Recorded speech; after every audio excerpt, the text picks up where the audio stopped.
am more than my physical body. Because I am more than physical matter,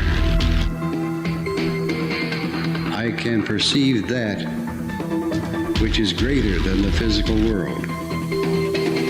I deeply desire to expand, to experience, to know, to understand, to control, to use such greater energies and energy systems as may be beneficial and constructive to me and to those who follow me. I deeply desire the help and cooperation, the assistance, the understanding of those individuals whose wisdom, development, and experience are equal to or greater than my own. I ask their guidance and protection from any influence or any source that might provide me with less than my stated desires. I do not know all the answers to the questions about reality. I do not claim to know the ultimate truth about time. I seek that which has been made hidden. As a part of a family of explorers of consciousness. I am the void one.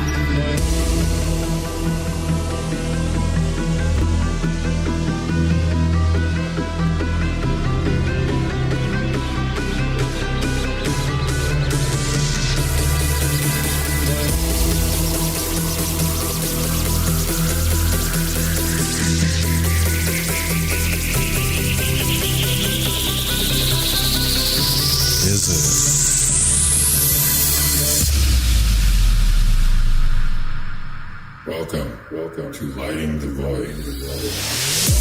All broadcasting live from a shack on a hill in the Mossy Creek bottoms of Cane Creek, Arkansas. This is Lighting the Void live. It is October the 29th, 2024 on a Tuesday.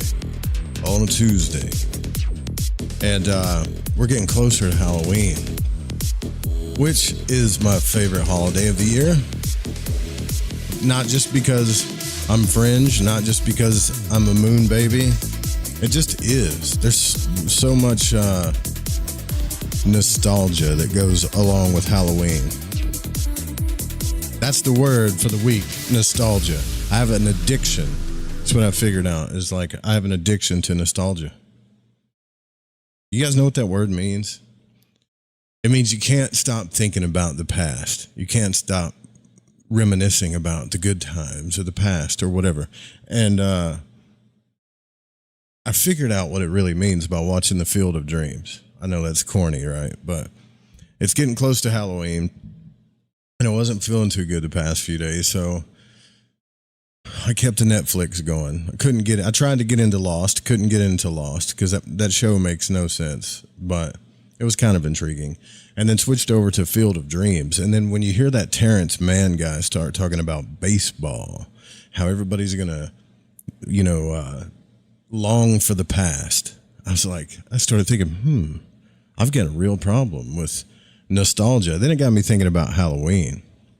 Halloween is a nostalgic holiday. I long for the times when the whole street is lit up with Halloween lights, kids walking up and down the street, trick-or-treating, trying to figure out which haunted house I'm going to go to, or what Halloween party we're going to visit, or whatever, or what we're going to dress up as, and the scary stories of Halloween.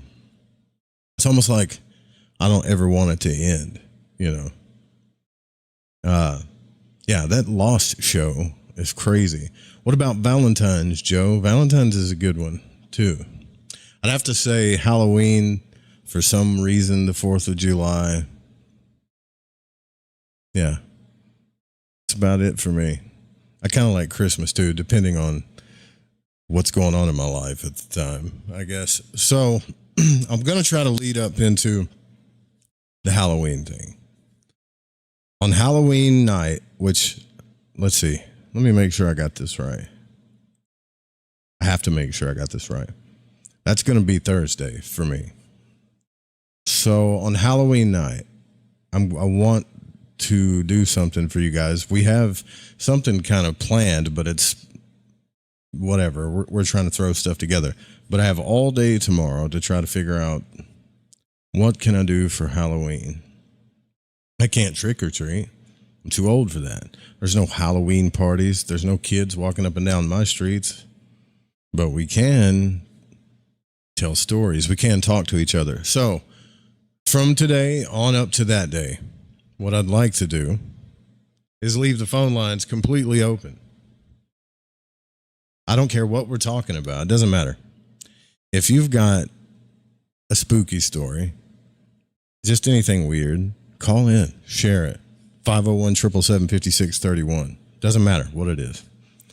I will stop everything and pick up your phone call. And if I miss your phone call, I'm going to call you back.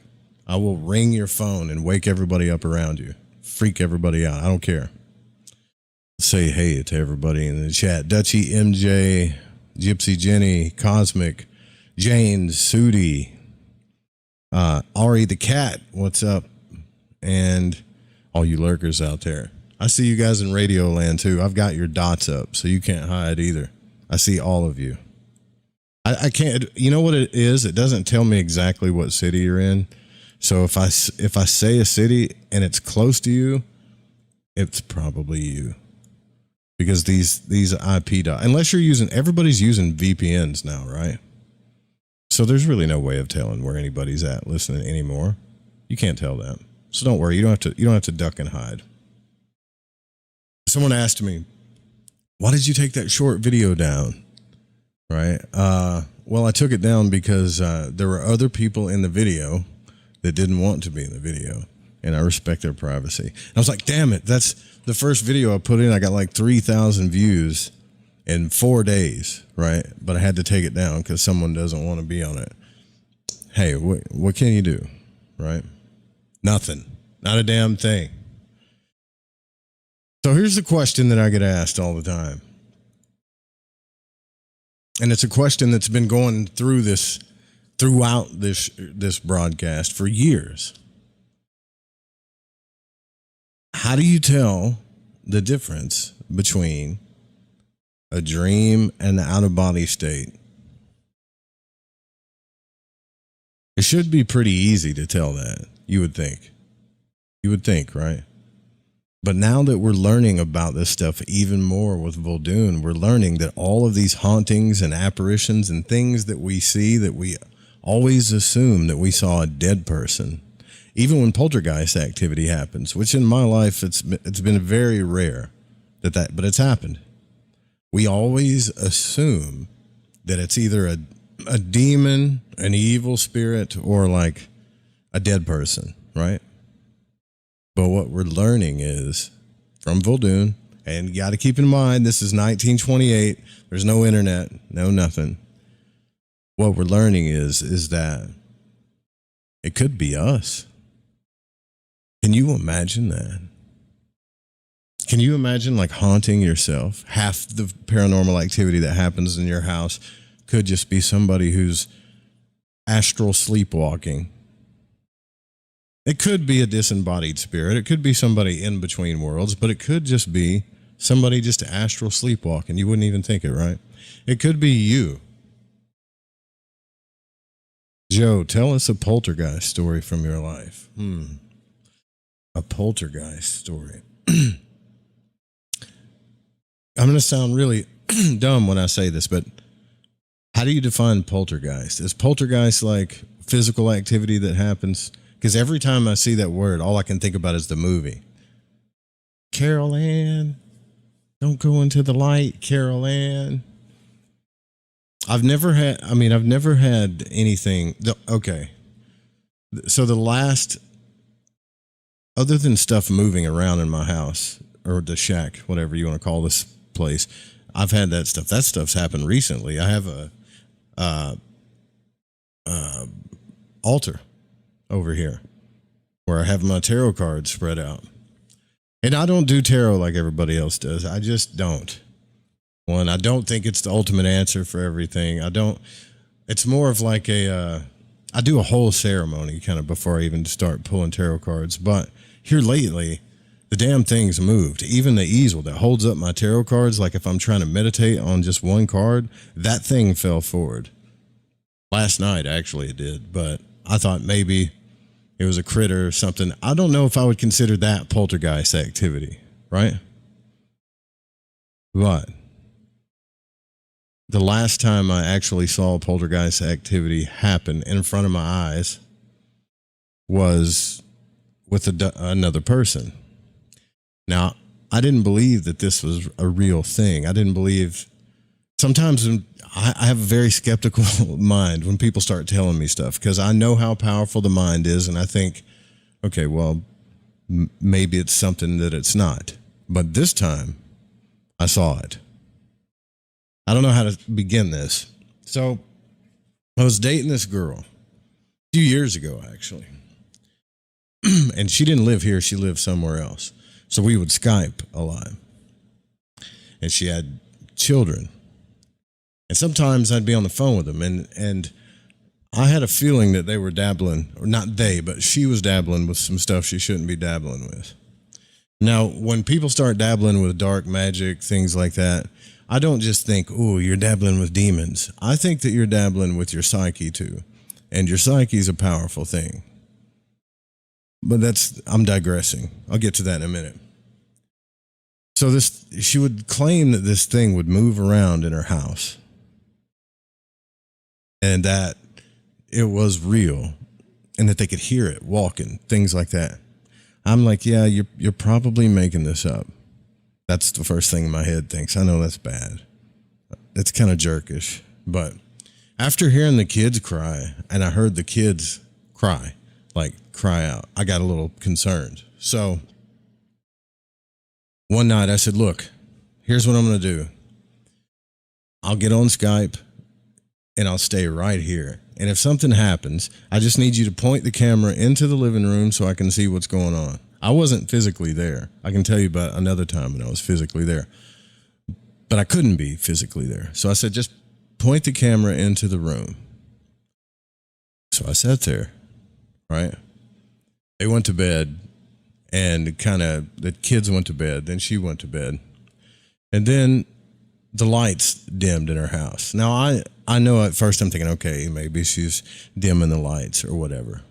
But then I heard her kids freaking scream, like they heard something. And I had a feeling this thing was looking dead at me, whatever the hell it was. The lights dimmed in her house, in her living room, and in her kitchen. And I could hear him. She was on the phone. She had called me on the phone. She left Skype, and I could hear him, talking. I said, just be quiet because I want to hear it. And sure enough, this thing, you could hear it walking. But as I was staring at the camera, you could see this black shadow move across the camera on Skype a few times. And at first I was like, okay, I'm always thinking it's something that it's not, right? Like it's a light, it's a shadow, it's something that can be explained. But the third time that it moved and stopped, and then I heard it on Skype, it made my heart speed up. You know how when you watch something, you get that old where your heart speeds up a little bit? Yeah. So I thought, oh shit, this is real. And then it got darker, and I swear on everything, this thing was sitting right in front of the camera and looking at me. And I was dead. I wasn't mortified or terrified. How do I explain it? Because I couldn't see it. I could just see darkness. It's like a dark room, then it got darker, and this figure kind of pulled up to me. And I could hear it breathing. That was the weirdest thing that ever happened to me. Now the details of that are kind of personal, and as to what I think happened. But I did ask him later, were you dabbling with stuff? And sure enough, every time something like this happens, something that weird happens, somebody's always dabbling with stuff. They didn't admit to anything. Oh, I'm not dabbling with anything. No, I'm not doing anything like that. I promise I'm not doing anything like that. I would never do anything like that. So I took a trip, went to their house, hung out. What did I find? Little poppet dolls with strings around them and hairs. It looked like hairs from other people. They were tied around these dolls under the beds.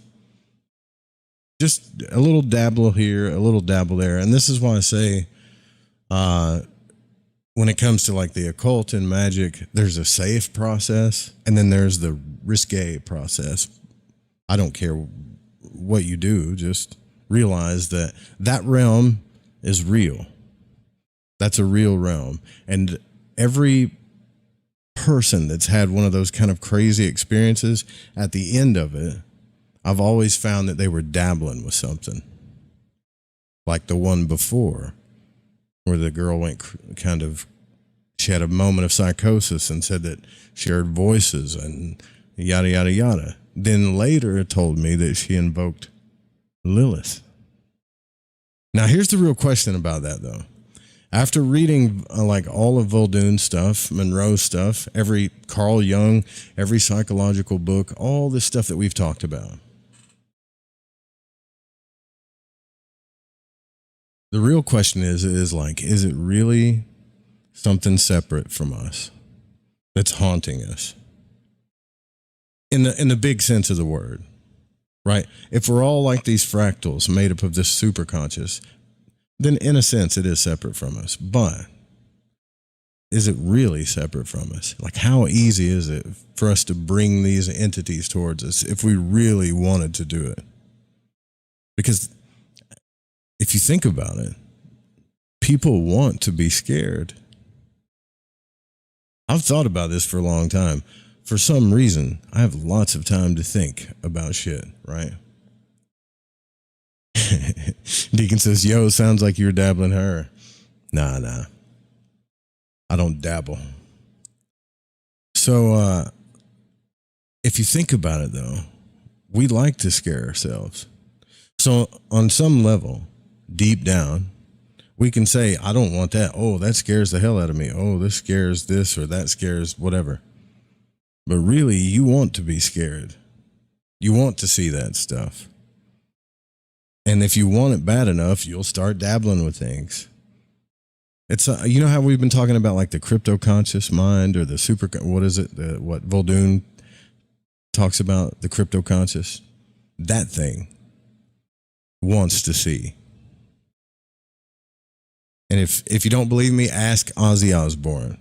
Have you guys ever watched the documentary of like Black Sabbath? Any of you guys Sabbath fans? Surely some of you guys. I've seen the age group that watches this YouTube channel. I know some of you are Sabbath fans. So Ozzy Osbourne and his band of misfits, before they were Black Sabbath, they were in a band, and I think it was called Earth, right? That's what it was called. And they were getting nowhere with that band. Yeah, they were doing the Love and Light. Can you imagine this guy doing that? The Love and Light spiritual music. Not Ozzy Osbourne, but he was. He was doing that classic peace, love, dope 60s thing, but it was getting him nowhere. And he said in that thing, in that documentary, that one day they were doing a gig and he looked across the street and there were lines of people down the block just lined up to watch a movie called Black Sabbath. And he thought to himself, why the hell are people paying money to scare the shit out of themselves? You know. And then he just figured, well, we'll try that. And that's why they changed their name from Earth to Black Sabbath. And then they started kind of like that song War Pigs. They were still singing about the same message, you know, trying to explain what's really going on with the wars and stuff. But instead they brought the devil in and they brought all this other stuff in and boom, blew up like that. Still don't believe me? You still don't believe that we want to be afraid, that we want to be scared? Look on the internet, look on YouTube. If I change this whole YouTube channel to everything scary, everything fearful and the worst, whatever, it'd be flooded with stuff. Make sure that my titles are phantasmical about just how scary things can be and how messed up stuff is. It'd blow up. All right. So that long rant takes me to this Halloween point. The reason why there's so much nostalgia and love with Halloween is because we want to be scared. Are you really, like, if you're really honest with yourself, even the people that are like, no, I don't like to be scared. I don't like to watch these movies or that movies. Okay, you don't, but you still think about it.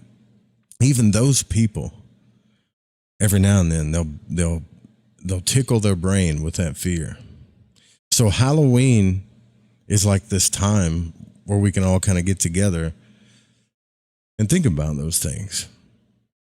I know that it has a bigger history, and we can go through all of the cool little symbols of the history and what it really means and what the name really means and the etymology of it all. But there's a million people talking about that.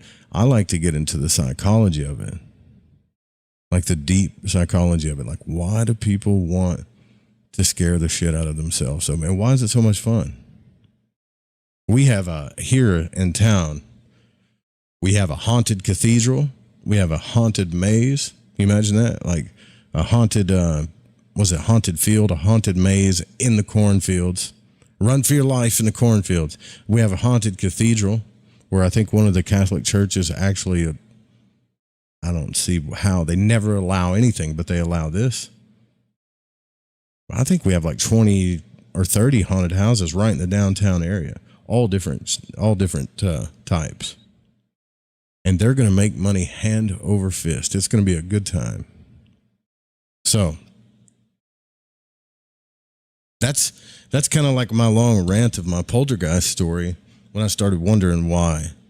Because when I got into the occult, it was really from a spiritual kind of growth kind of thing. But I started really realizing just how much people want to scare themselves. I don't think people want to hurt themselves or, be mortified and terrified too long. It's almost like we like to just dip our toe in it a little bit just to see, Deacon says it's because, what's up, Bryce? Deacon says it's because our normal society is so sterile, clip-tamed, ancients didn't need the catharsis of being scared. That's a good theory. Someone's always dabbling somewhere. So, during this Halloween, what would be better thing to do than to actually astrally project, get out of your body and haunt yourself? I'm serious.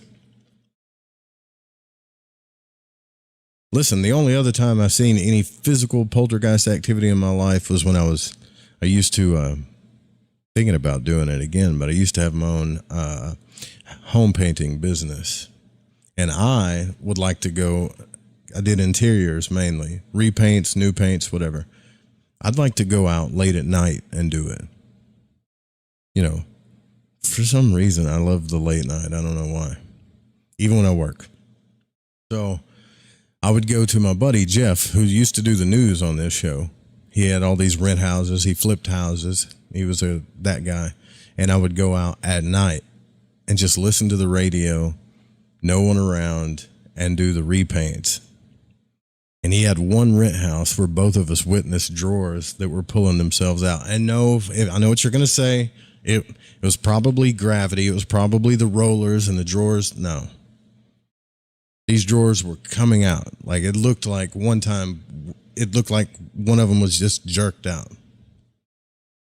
But here's the thing. You could say that place is haunted. But no one reported it before. No one said, hey, there's this weird energy in this house. I didn't even start doing that till I got there and started listening to all this weird stuff late night online. I was listening to scary stories, Art Bell, late night radio, anything that would scare the hell out of me, and also the Emerald Tablets of Thoth. And when I was listening to the Emerald Tablets of Thoth, I I had two experiences then. One was a crazy thing in the sky I told you guys about. And the second was that drawer that got pulled out. So was it really the house?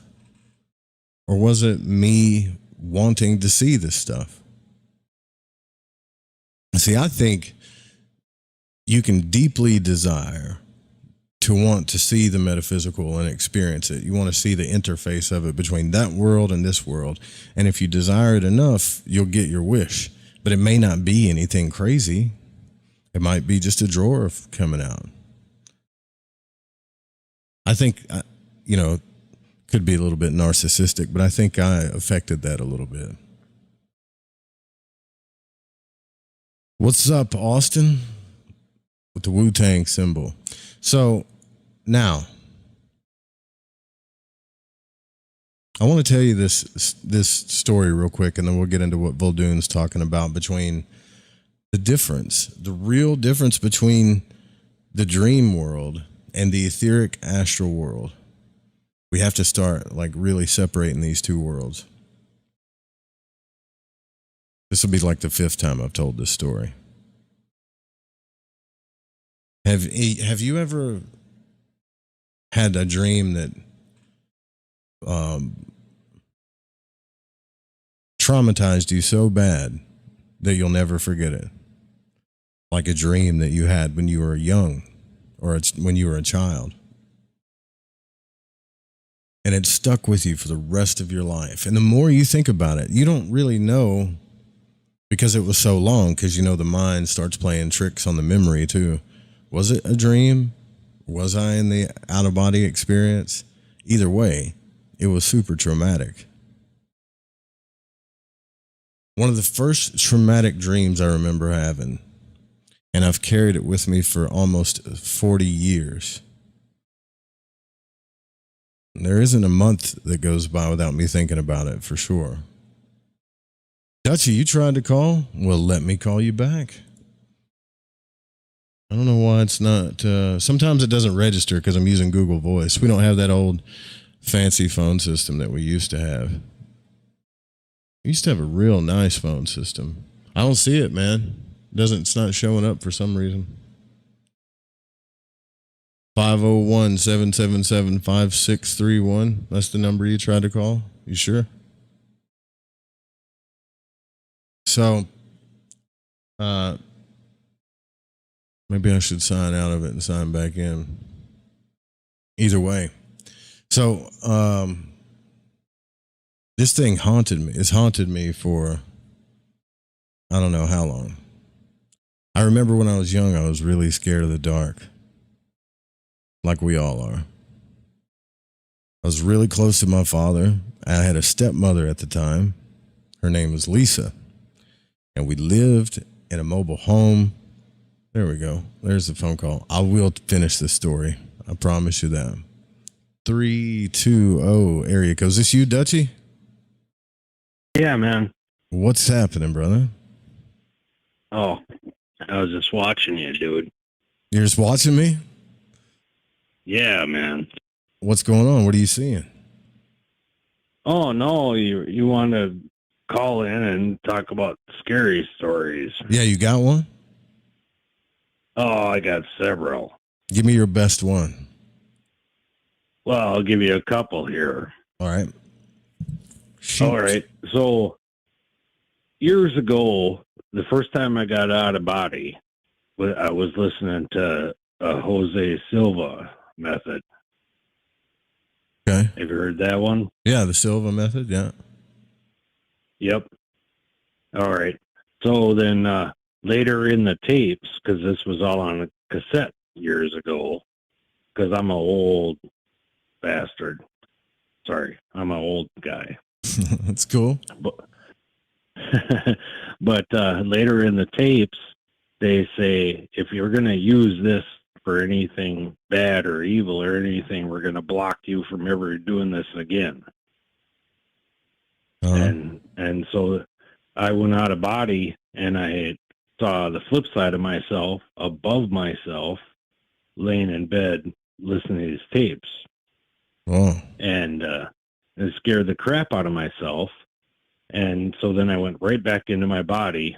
But then after that, every time I would go out of my house, I swear that I just got this nasty feeling like there was something in my house.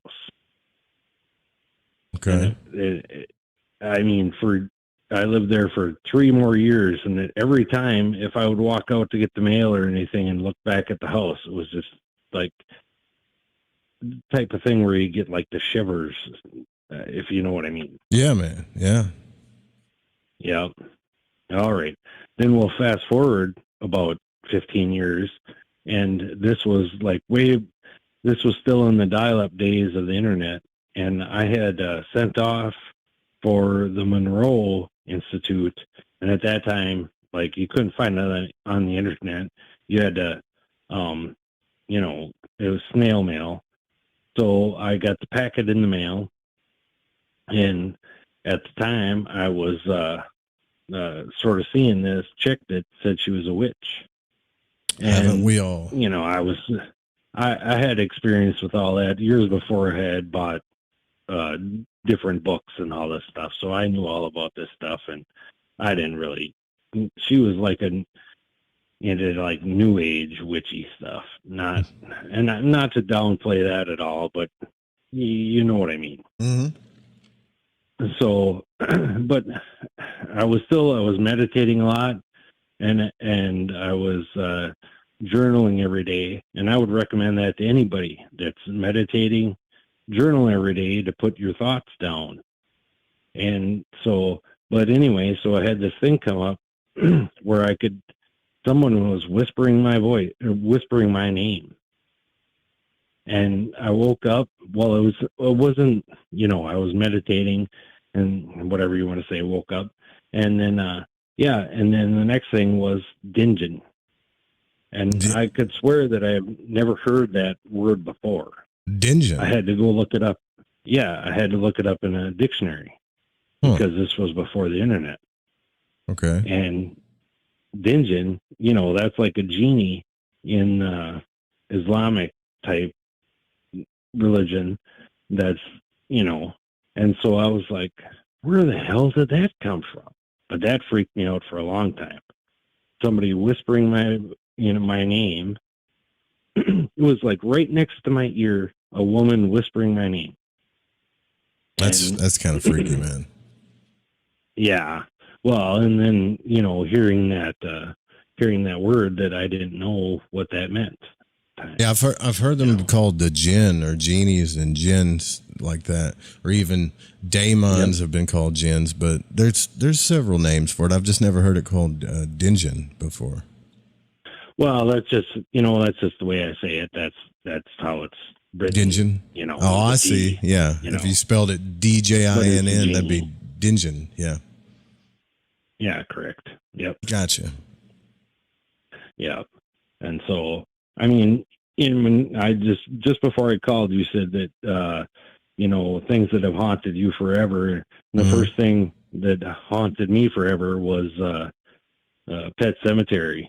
And the woman in there with the spina bifida, and her back was all screwed up. And I used to see her this was probably when I was like 6 years old. I used to see her at the corner of my bed coming for me. Dude. And yeah. And I had that same damn thing, man. Go ahead though. Yeah. Go ahead, brother. Oh, go ahead. Okay.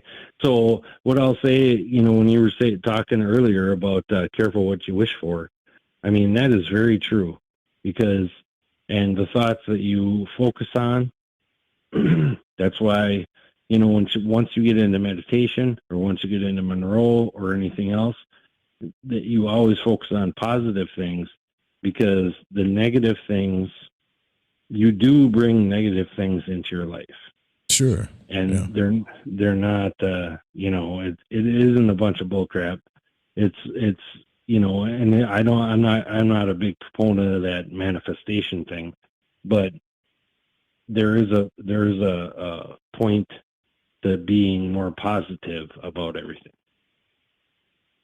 But when you're a kid and something happens It's like that's all you can think of. Like for years, I had night terrors. I mean, I'm talking like 5 years where I couldn't sleep. And it got so bad when I was a little kid, my dad had to come sleep in the same bed with me because I Bro. would. How it was it just sounds like horrible. my childhood, man. Yeah, bro. Yeah. So what did it look like? Do you remember looking at it when you got to look at it when it wasn't freaking you out? Okay, which one? The gin, like this old, was it like an old lady looking gin thing?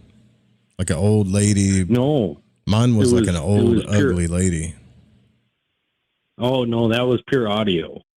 Oh, That was, really? you know, Yours I was heard- all audio, huh? Yep, I heard. Yep, I heard someone. I heard someone like they were whispering right next to my head, saying my name, and then when I kind of came out of it, then that's the word that came into my head was gin, and I was just like, "What in the hell is this?" And I wasn't into. By this time, I had, well, let's put it this way. By this time, I had collected part of my library, but I wasn't into really nasty stuff. But some of the books were.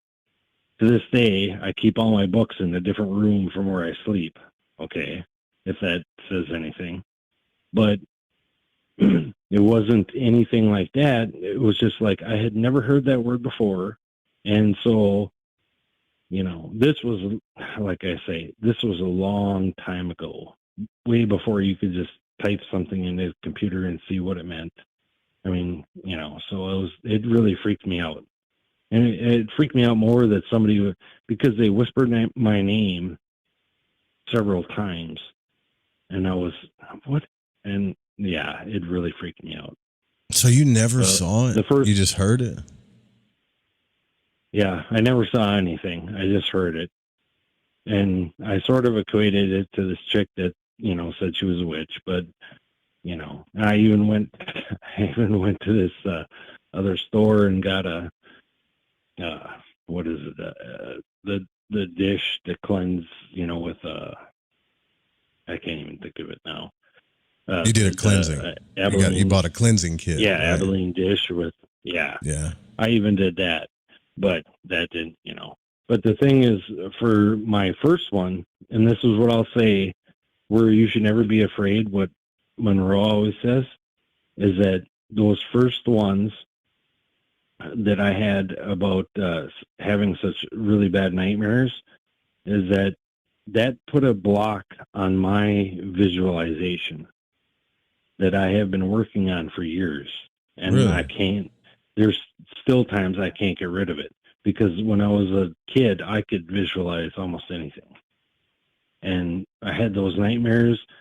And since I could visualize almost anything, when I had those nightmares, they were like crystal clear. Like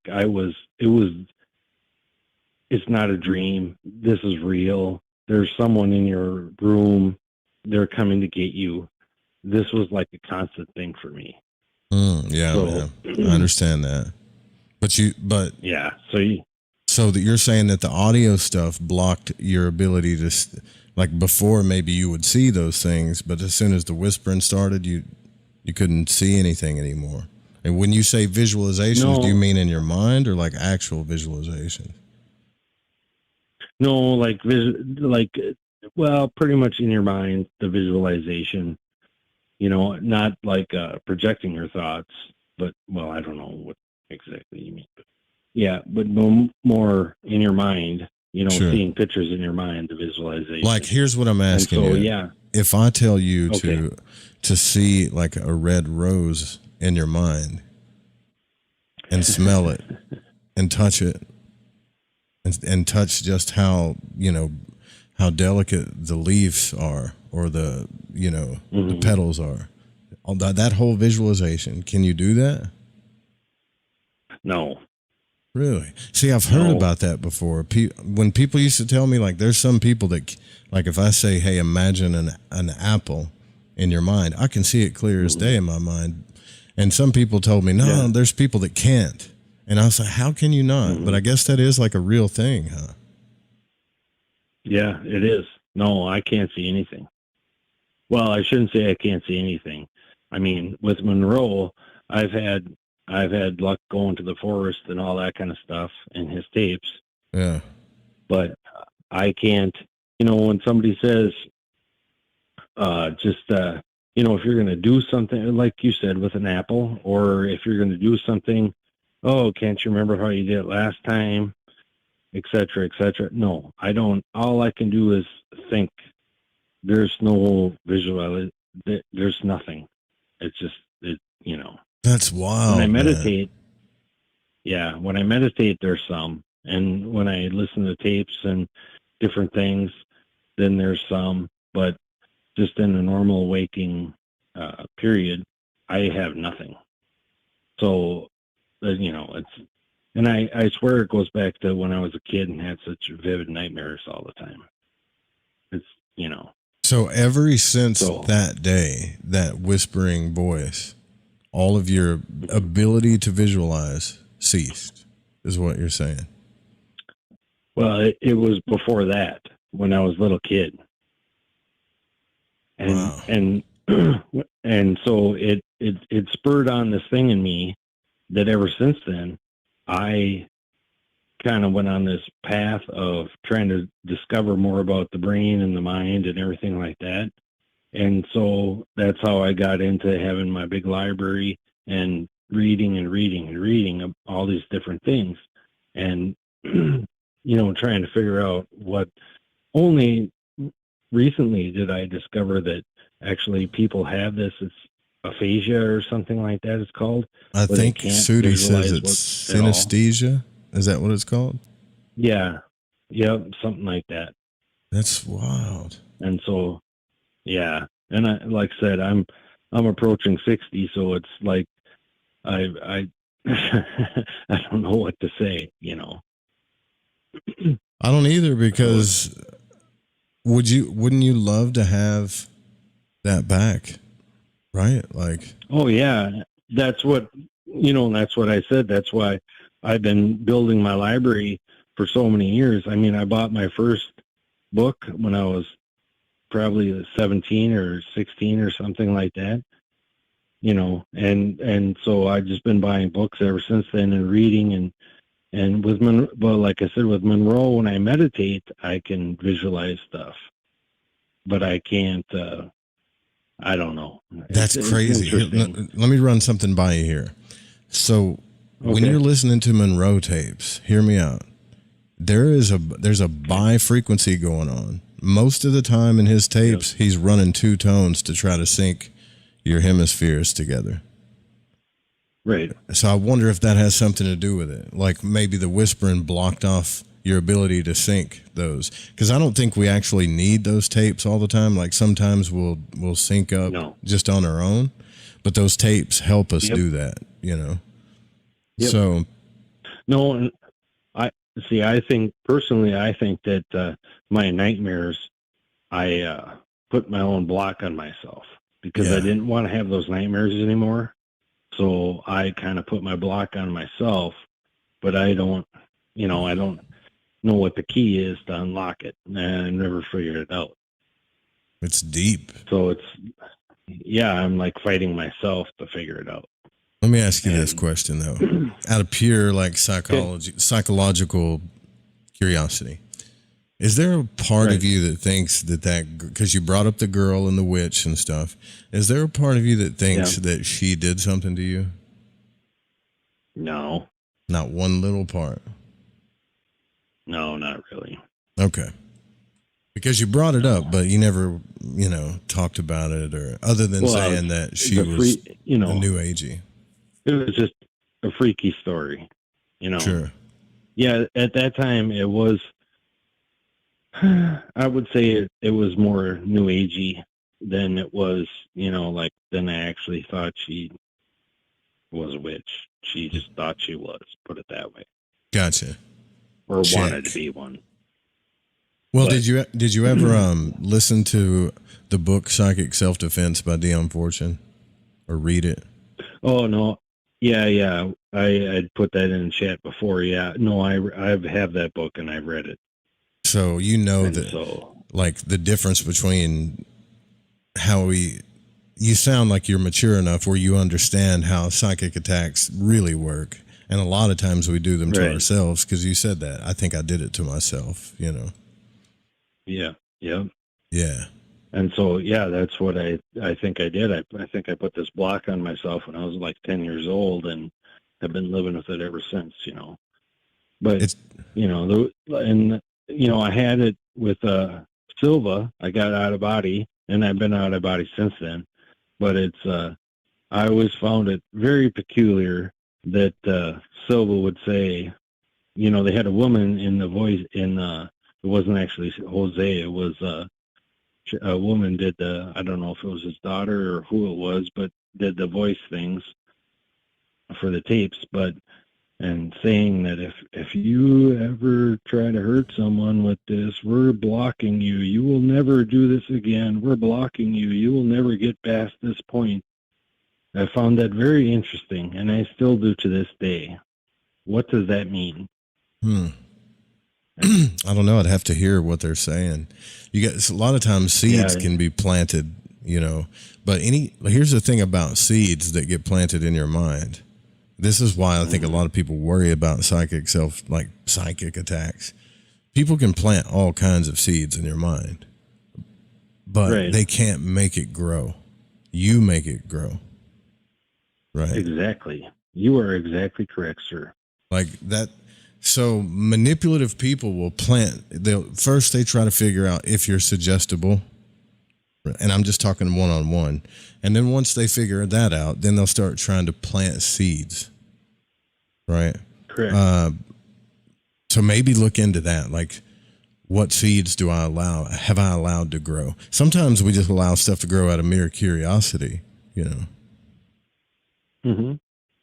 But and this, what you're saying is a very good point, because this is what, if you grow up in a certain situation where you're being put down or something like that, those are seeds. Yep. Right. Mm-hmm. And and then you think about that, because this is exactly what you're saying. And then and this isn't a psychic attack. Well, it is in a way. Then you think about those nasty things that people told you, and then you start to internalize that. Correct? Right. And if you're getting someone whispering in your ear, when you're like, think about this. Were you already in a fear state before you heard the whisper, or did the whisper make you afraid? No, it was more the whisper. You know, this was, like I said, this was shortly after I had taken a break for a few years, and then I got back into stuff again. And I had ordered the Monroe booklet, and they sent it to me.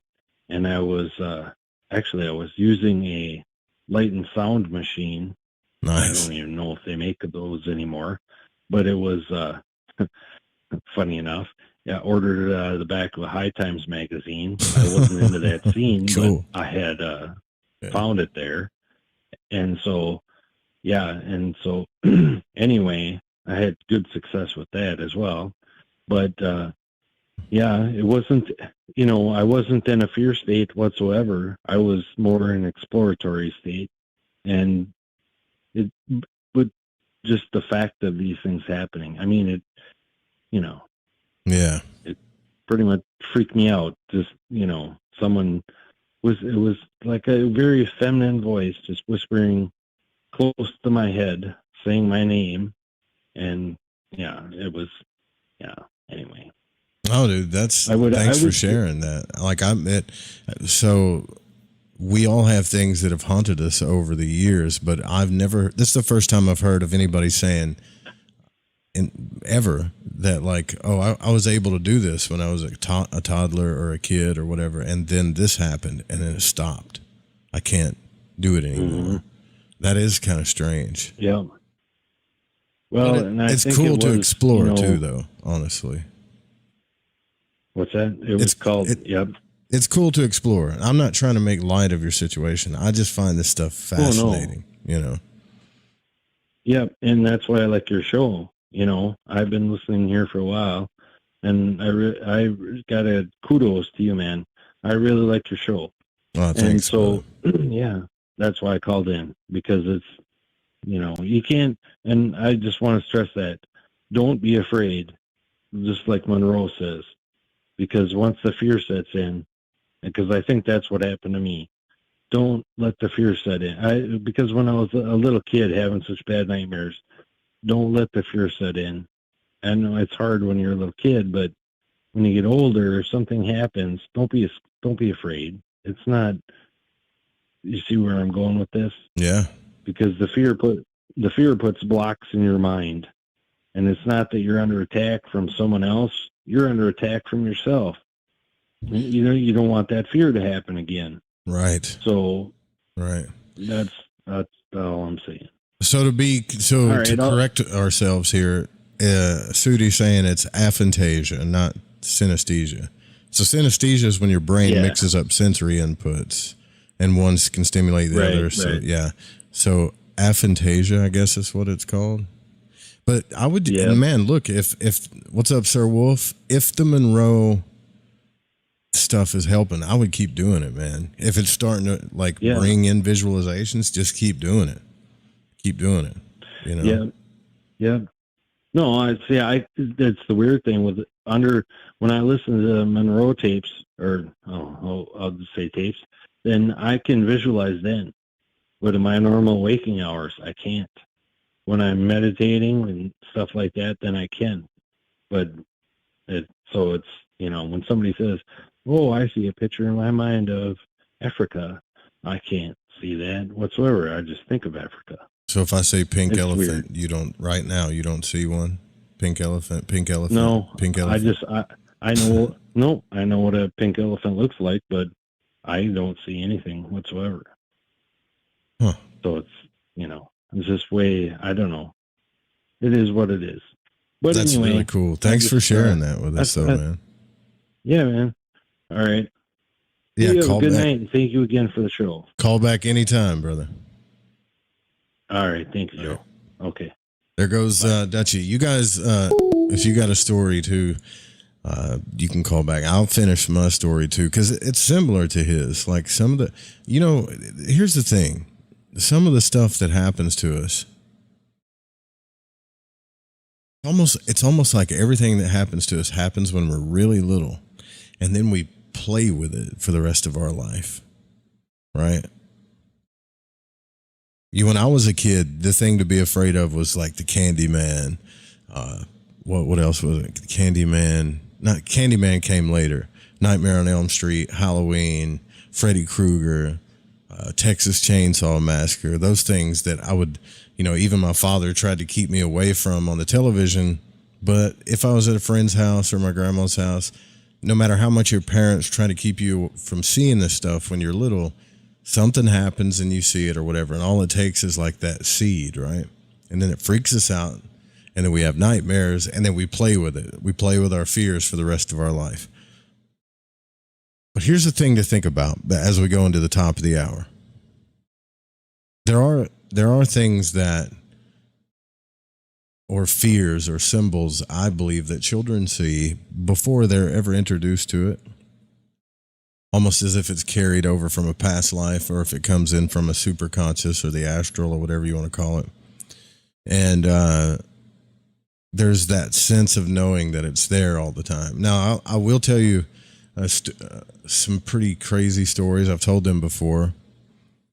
But what happened to me when I was a kid, and then how I ended up playing with those fears later on in life, how I faced them. And that part of Halloween is what I enjoy too, because it's not just us playing with our fears.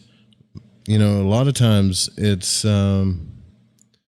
first it's us playing with our fears. And then we learn to face them. And then we learn to play with them in a whole different way, where it becomes fun sometimes.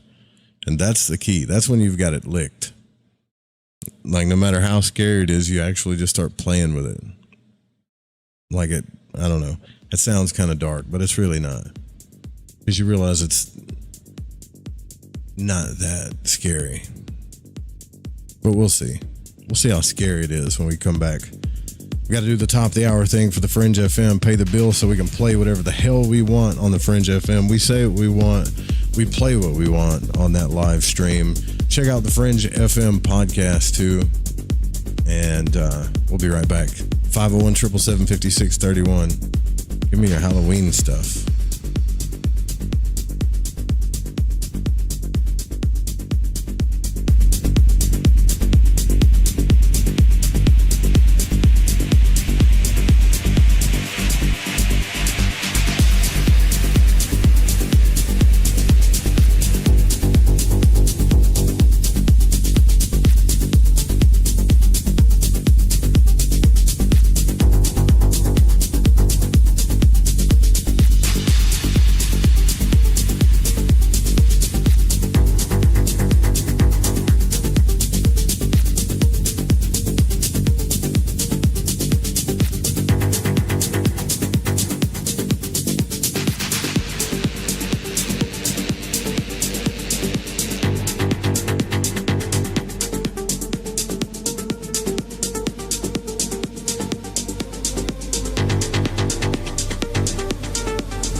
And you're listening to Lighting the Void with Joe Roop.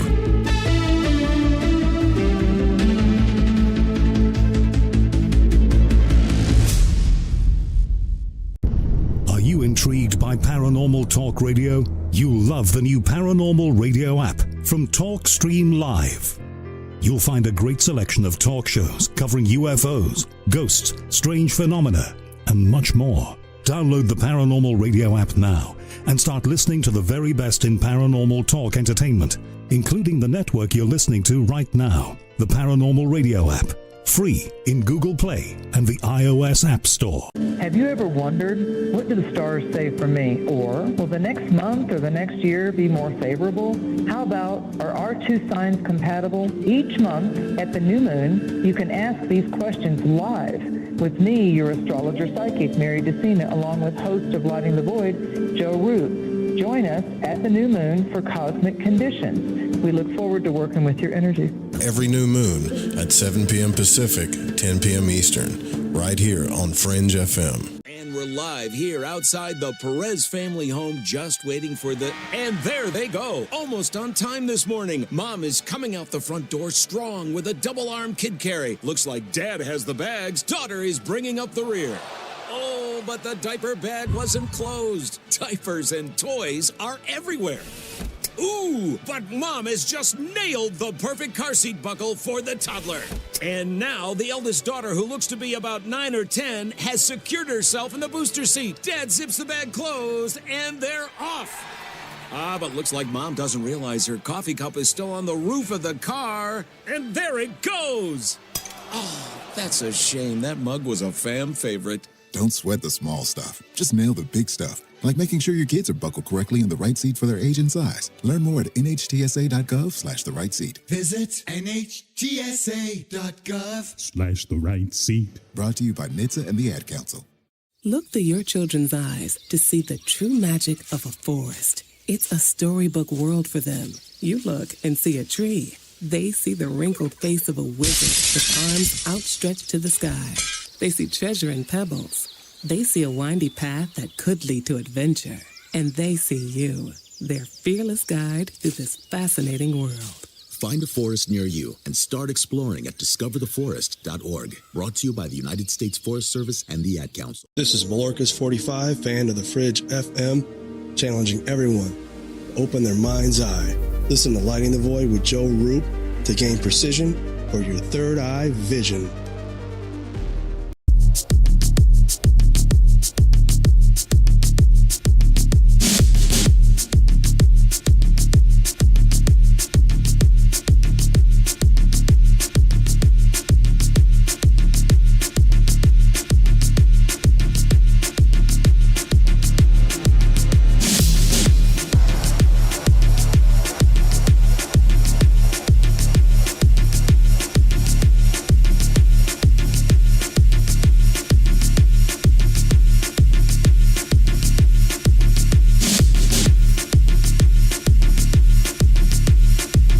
Broadcasting from Forest Tower Studios, all the way from the Deep South. Now, here is your host, Joe Root. I wouldn't make it a habit calling me that, son.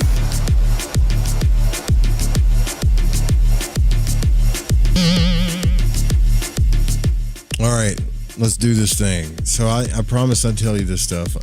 Some of you've heard this before. But when I was, like I said, all this stuff happens to you. All your fears start getting planted in you when you're small. So some of these nightmares have haunted me. Well, they haunted me when I was a kid. I just remember them throughout my life.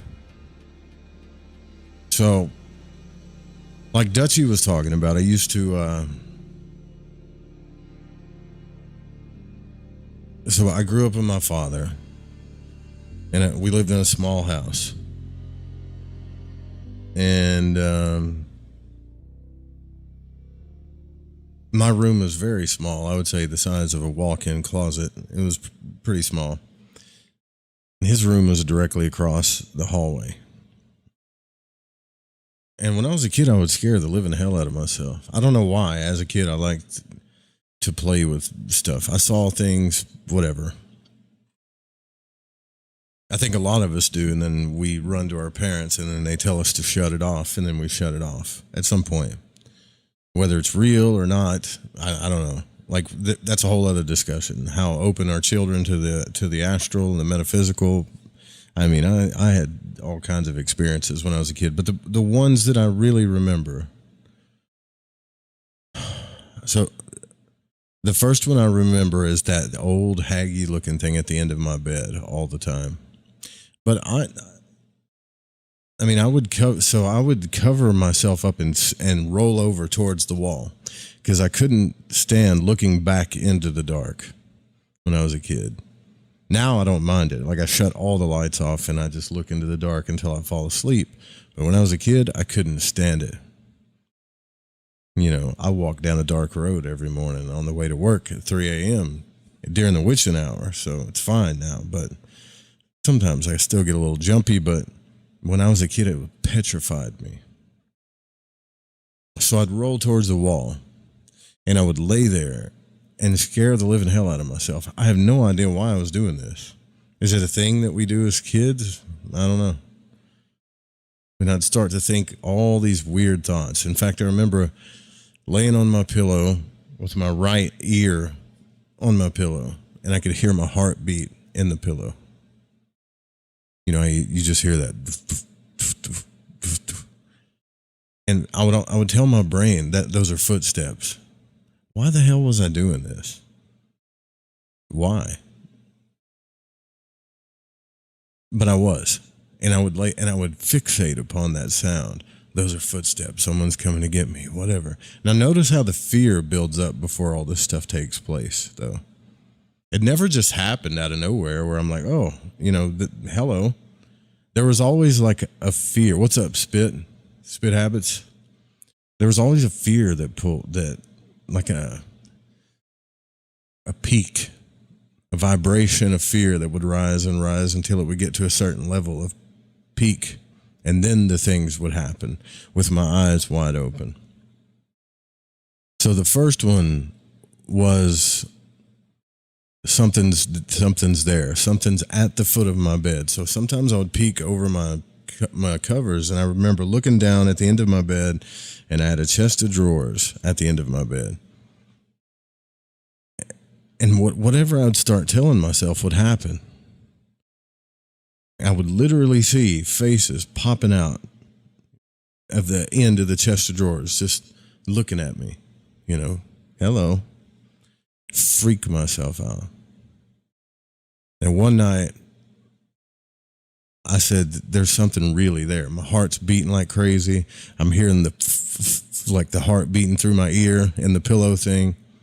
And I know that my father's right across the hallway. And in order for me to get into his room, into his bed to feel safe, I've got to run through all this stuff. I've got to get out of my bed and face all this stuff, all this stuff. Well, one night I felt it. I saw it. That same old, nasty looking kind of, it was like an old lady. It could have been an old dude, but I'm pretty sure it was like an old lady kind of in a black cloaky looking thing.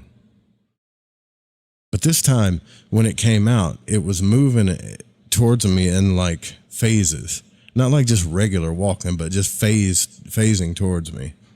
And then the fear was really peaking, heart's beating, right? And I would cover up tight. And one night I looked over and they were like, this thing was over me, but there was this other thing. And I've talked about this before and I'll never forget it. It was a fluttering thing, like almost like it was a big giant bumblebee, separate from the old lady. And I could feel almost as if it's the same feeling when like, if a bug were to fly in your ear and you could feel the wings of it, just like I felt that. It wasn't my imagination, unless we really don't know the power of our imaginations. But this time, this thing was hovering over me, and this thing was just like flicking in my ear, almost as if I could feel the wings touching my ear. And I just remember trying to scream, and I couldn't scream. And the only thing you could do at that point in time is just throw your covers up, right? Lunge out of bed, run across the hall, jump into the bed with your parents, is what I did with my father. And he would get so sick of it, man. Like, so sick of it. He'd be like, oh my God, here we go again. There's nothing in there. And I'm telling him, I'm like, look, there's something in here. I wasn't talking like I'm talking now. I was freaking out. I was a little toddler, clutching my big old teddy bear, trying not to freak out. But I don't remember if I smelled anything, but I remember feeling it, like they were just hovering over me, And he would get up, grab me by the hand, and I remember jerking, like, no, like, I don't want to go. Don't take me back in that room, right? And he'd be like, nope, I'm going to show you this. You got to learn this. I'm trying to show you something. And he'd look in there and he'd turn on the light and he'd go, you see anything? And I'd be like, no. But of course I was like, no, that kind of thing. Then he'd flip the lights off. You see anything? No. He'd flip them back on, off, on, off. So he's trying to teach me logic. I know the logic, right? But he doesn't. Nothing's there. Only difference, lights are off. That's it. And I'm trying to tell him something was there. Something was there. It's been there every single night. That's why I roll over and face the wall. But what he was right about was I was freaking myself out. I never laid there and just thought, everything's fine. Every night after night, I would be scared, I remember. And I didn't get night lights because Dad didn't believe in all that stuff, right? No night lights. Just pitch dark, no radio, pitch dark, pitch silence. Hated it. Couldn't stand it. I needed something running on, don't care, TV, whatever. Nope, that ain't happening. So night after night, this would happen. But that one night was real bad. Eventually, I did start telling myself, it's all in my head. It's exactly what he's saying. And when you're that little, you look up to your parents like they roped the moon. They know everything. They're your protectors. I don't think parents really understand just how children look at them. Like, you're their safe haven. You're everything. So you got to be careful what you're saying to your children, like what you're doing, saying, stuff like that. But anyways, so that went away. Then I started thinking about the same thing, another thing. I'd go to bed, roll over, face the wall. As soon as the blackness would hit, as soon as the silence would hit, it's like a double whammy, right? Darkness and silence. So you can hear your heartbeat in your ear. You can hear your breath, every little stinking sound, you can hear it. And I wasn't tired. I didn't want to go to bed, so I'm super alert. Old sponge mind of a toddler. And this time, same thing. My heart's beating. I could hear it in my ear. I could hear it thumping my pillow. And I start getting that weird feeling again, you know. Man, something's coming to get me. Something, I would even imagine it walking down the street, walking up the driveway, coming into the house, and it's coming straight to my room. What the hell was I doing as a child thinking of this stuff? Why? What was the psyche behind that? I don't know. Why was I so afraid? But whatever, you know, I'm 42 now, so it just fascinates me thinking about it.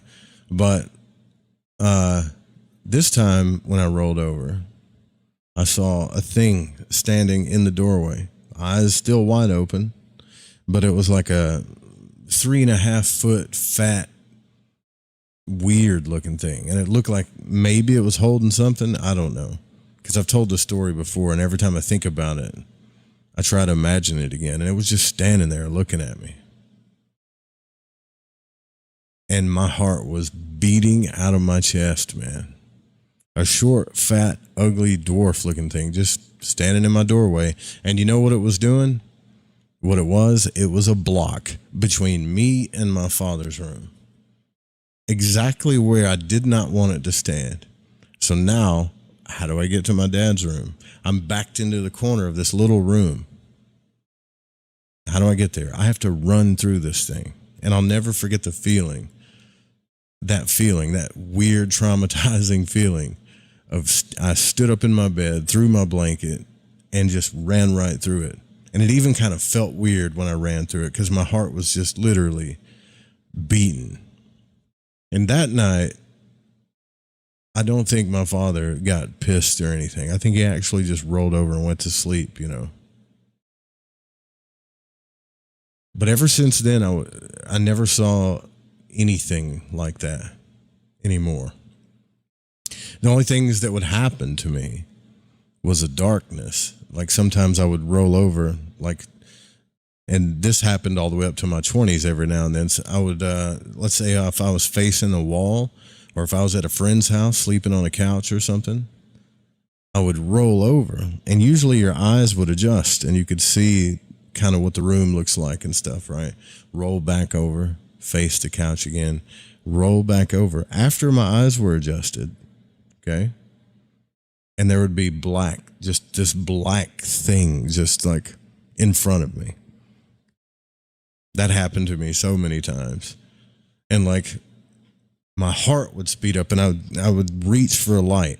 I knew like maybe it was from my childhood thing or whatever, but if I could just get the light on, right? If I could just find the light, turn it on, that some bitch would disappear, whatever it was. I still don't know to this day what that thing is, you know, or what that was.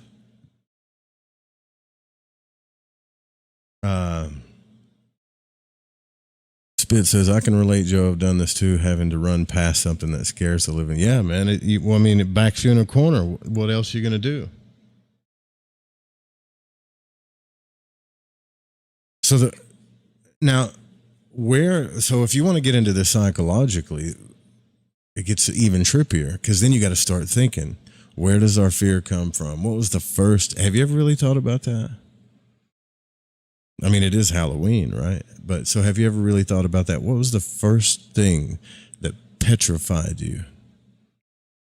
Sometimes you have to meditate and really dig back into your past to try to find it. And mine came from that mobile home. I can't find anything. The more I think about it, I can't think of anything that scared me before then. Maybe my memory just went blank, but that mobile home, before my father started buying rent houses, he had a mobile home. He married this woman named Lisa, the only other woman in my life that I called Mom. Yeah, I remember that. And this mobile home, it's one of those long ones. So it's, you know, the classic mobile home. You got the door, you walk in, there's a long hallway, and then you got a living room and a kitchen. And he put that thing in the back property of her mother's property. This was because my dad was young when he had me, so they were just getting started or whatever in life. And this time, when I tell you, I don't know where the dream started, what was real, what was out of body, what's not. I don't remember it being a dream. I remember it being real. I don't remember waking up from it. I don't remember the start or the finish of it, but it's been with me through my whole life. And I think if you think back, you might remember something like this if you meditate deep enough into your psyche. So I'll tell you mine. I was real little. Probably one of the first times when your parents start putting you to sleep, they want you to go sleep by yourself in your own bed. Remember, no night lights, no nothing like that. So I remember there being company over at the house. There was my dad, there was Lisa, and a few other people there. I don't remember who they were. I don't know if it was my grandparents, whatever. I just know there were people there. And I remember him pointing down the hallway, telling me, like, go to bed. And I would kind of walk down the hallway and come back. It was way too dark down that hallway. And I think my room was the second, maybe third door on the left. That's a long ass hallway. It looked like miles of darkness to me as a toddler, right? I can't do it. So I'd go back to the living room, and he was frustrated with me. Go to bed. That's what he said. Go to sleep. There's nothing back there. Go to sleep. And, I was afraid of my pop. And I guess in the good sense, whatever. So I remember, and I'm still trying to remember all the details of it as I'm telling you now, but I remember going down the hallway, and I just couldn't get to the door. Like, it's too freaky back there, man. There's not one single light.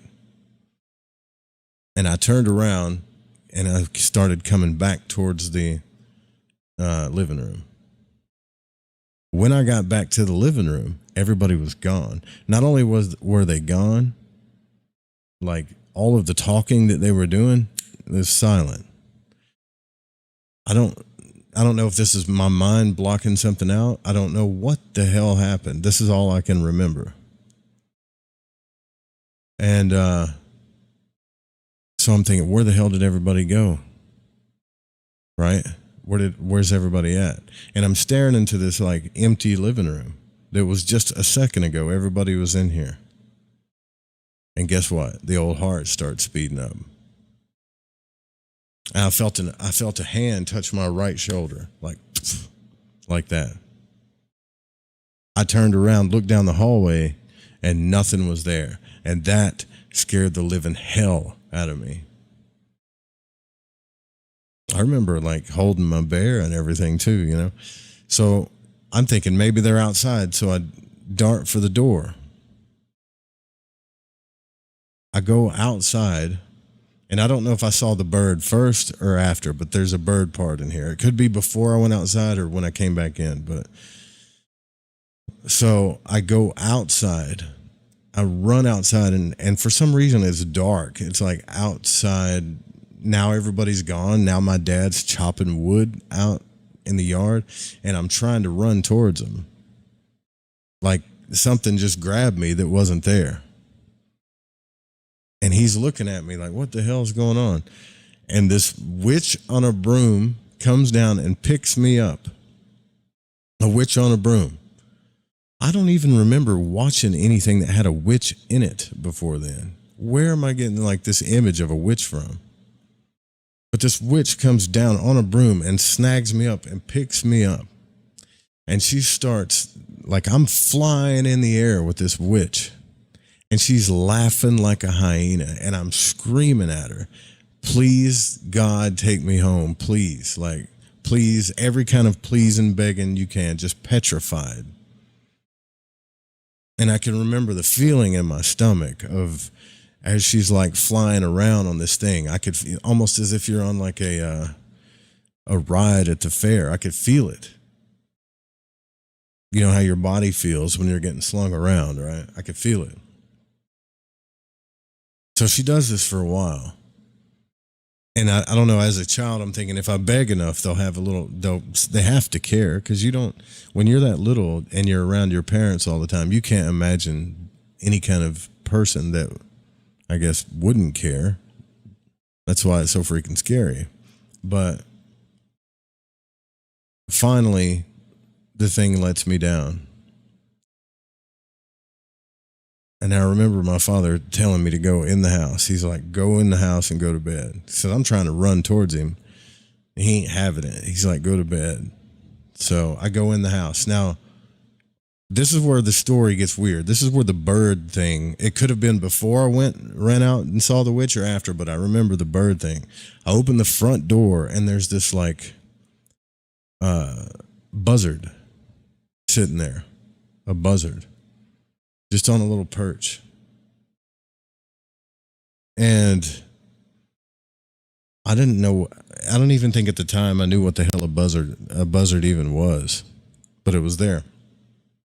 And then this buzzard stretches its neck out, and its neck is longer than its body. And it goes into my nose. It feels like it went into my nose, into my eyes, into my throat, like it just went into every orifice that I had. And I could feel it into my stomach. I could feel my stomach getting sick, right? It made every muscle in my body lock up. I remember my eyes rolling in the back of my head, all of my toes scrunching up, my fingers, my arms. It was just like a complete, almost like if you were having a seizure or something. Just like something's taken over your soul, but you can feel it all in your body too. You can't scream, you can't do anything. This thing is inside me. And that is the last thing I remember. I remember that bird. I remember the hand. That's how the scariest part of it. And that bird thing. I don't remember waking up. It all seemed real. It's still, when I think about it, it doesn't even seem like a dream to me. I don't know if I was in my astral body. I don't know if I ever went down that hallway and went to bed. I don't know if the whole damn thing was a dream. I know that happened to me, whether in my mind, in my dream life, in my astral life, or in the real life, or all of the above, and it all got mixed up. So that thing seized me up so bad.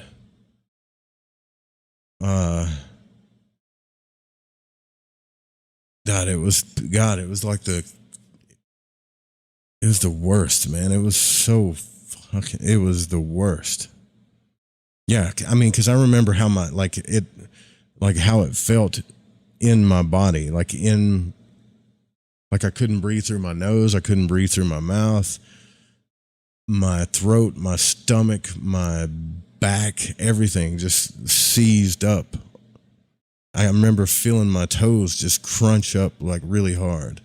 I remember like I couldn't keep my eyes straight. They rolled in the back of my head. I just remember wishing, almost like I thought I was dying, but I didn't really know what death was. I don't know, dude. It was fucking wild. I don't remember waking up from that. And so that, whatever that was, I've always thought about that for years and years and years. Now I looked up this, a friend of mine actually looked this up.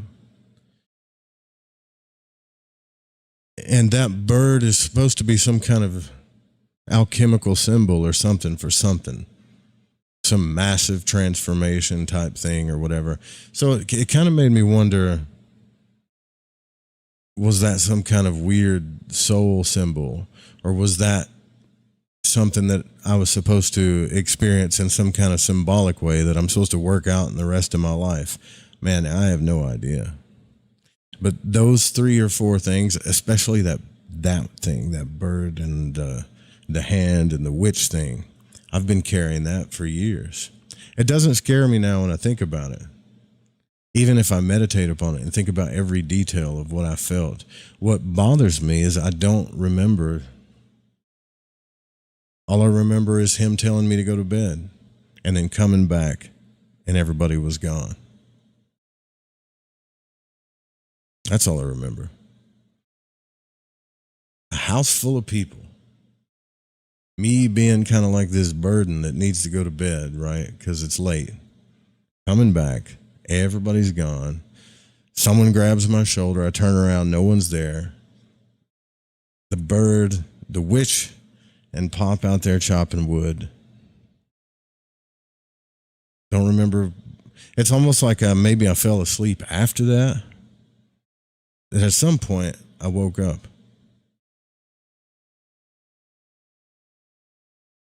That was so traumatizing, man. I didn't even know what trauma was then or whatever. And as these things happened to me as a child, like I saw crazy looking lanky legs walking around, in the backyard a few times. I feel like I woke up in like a table once. One time I remember waking up like out of it, like going in and out of a dream, but I was kind of laying on this table and it looked like people were doing stuff to me.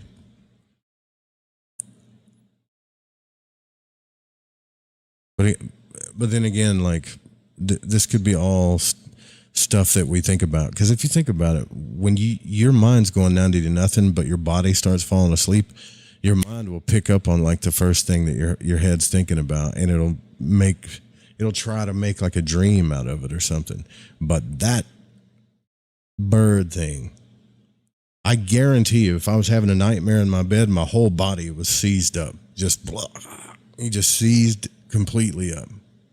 It had to have been.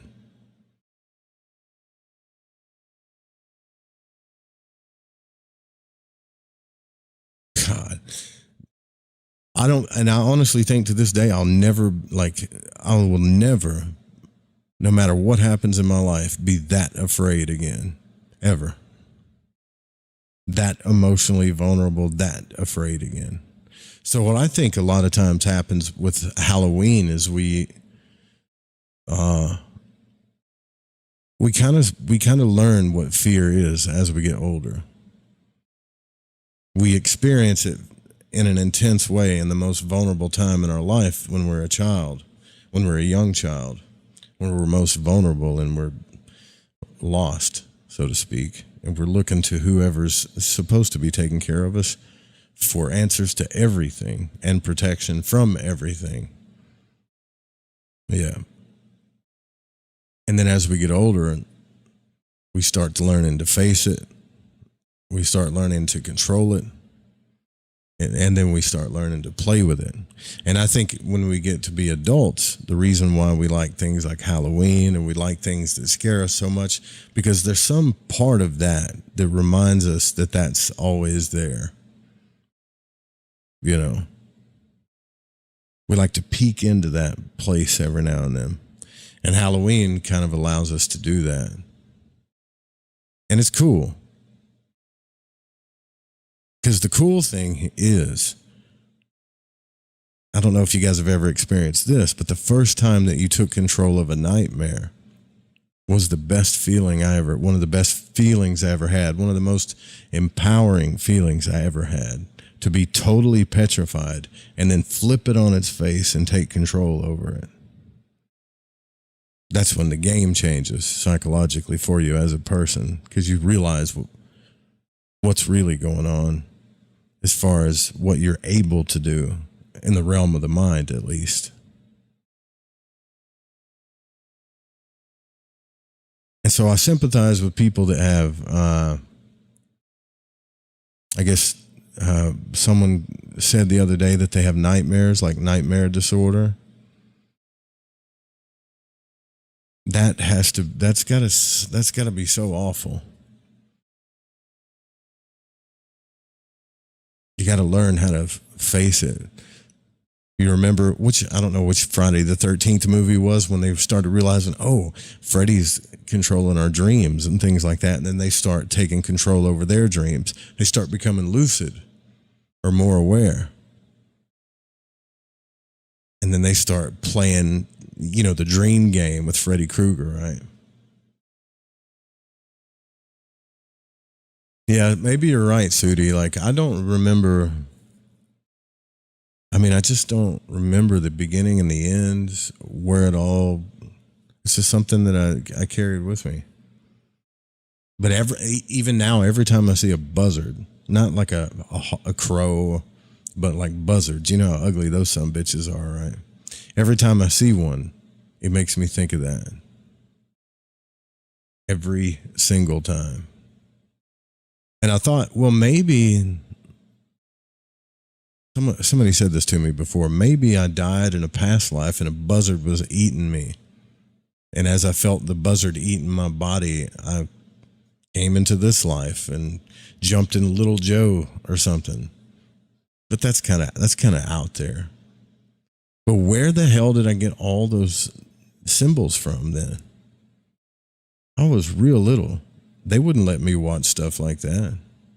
Witches and birds eating you, things like that. Where did all this stuff come from? Where did all this fear come from?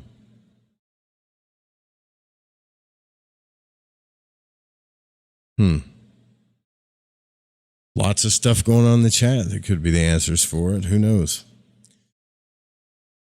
So if you think about that, if it's like some deep psychological and some deep emotional thing, then if we all love playing with our fear so much, and if you get on YouTube and you go through all the stuff and you see a title that something's messed up or scary and you click on it, and statistics show that most of us do, then we're all emotionally neglected in some sense, aren't we? But that's not even the cool part. That's the sucky part. The cool part is that we've learned how to play with it. We've learned how to overcome it. And even on Halloween, we don't mind it so much. We'll even dress up as some of those things.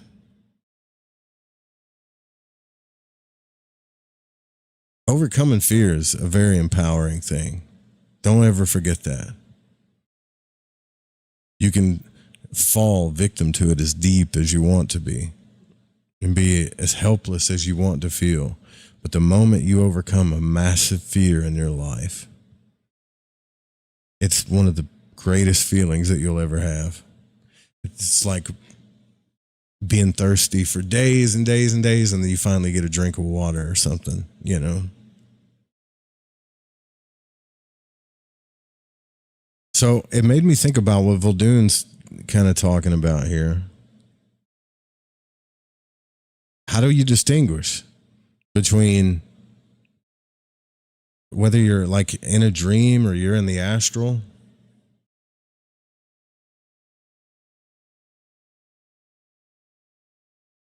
He says there are only two ways in which one can know that he is actually projected in his dream. Somebody, like a clairvoyant, would have to actually see your astral body, or the projected dreamer would have to become fully conscious at a place.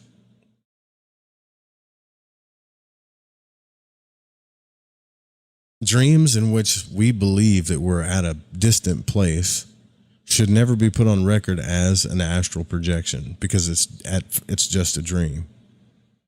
Because they seem very real doesn't mean it's not a dream. A lot of times it is. So in many cases of like sleepwalking, if you ever talk to a sleepwalker when they woke up and they're recalling their dream, they're at some distant place like sleepwalking. They can tell you what's occurring there, all that stuff.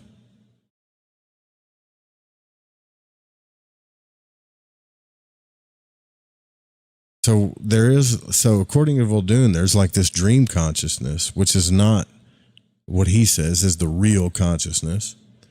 And then there's countless astral projection experiences that are on record, which people were merely in a dream state. And it is a fact that many people, even those who have had out-of-body experiences, believe that this is the only consciousness that there is.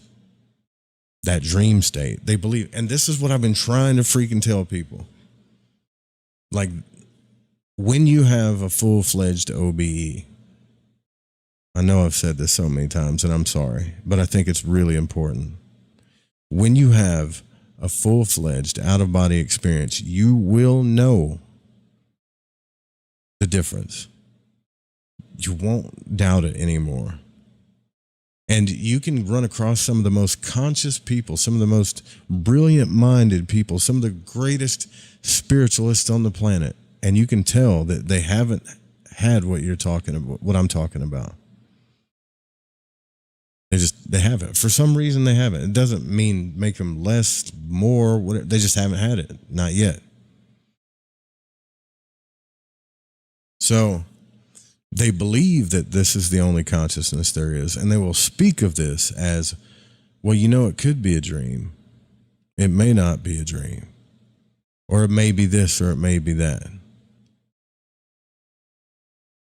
And he says, Voldoon says that it is for this reason that most of the accounts said to be real conscious projections are of a more or less visionary character. And this should be well understood. There is a dream consciousness in which the subject sees precisely what he would see if he was really conscious, but with more or less a fantasy involved, like witches and birds. He says this, I could write a whole book of experiences of this type, yet how can I be certain that these were, after all, astral body projections? A dreamer in a clairvoyant dream can see scenes and events which are occurring even elsewhere on the plane. They can see stuff that's happening in other places and believe that they really projected to that place. And they believe it to be a fact. And many investigators know this to be true, so I know it to be true also. One can see events and scenes in his dreams which are taking place upon even higher planes of consciousness and believe that they have projected to these spirit planes when they haven't. This is, in fact, the way in which much information concerning the spirit life has been obtained by individuals who assert that they have been into higher spirit realms. They've not actually been projected into these realms. They merely believe that they have because of their apparent reality of clairvoyance in the dream. Just as many believe that they have been projected to some distant earthly place when they've merely seen that place in a clairvoyant or lucid dream. And he goes on to say this, it's important to remember this. During sleep, we can often see distant earthland scenes and occurrences without projecting and yet think that we have actually projected. And also see spirit land scenes and occurrences and think that we've actually projected. But this is not real per se, not conscious astral projection. It is no more to be confused with astral consciousness than it is with physical consciousness, which is the same. Remember this. Astral consciousness and physical consciousness is the same. It's the same. There is no comparison at all. One is a dream and the other is a state of real consciousness.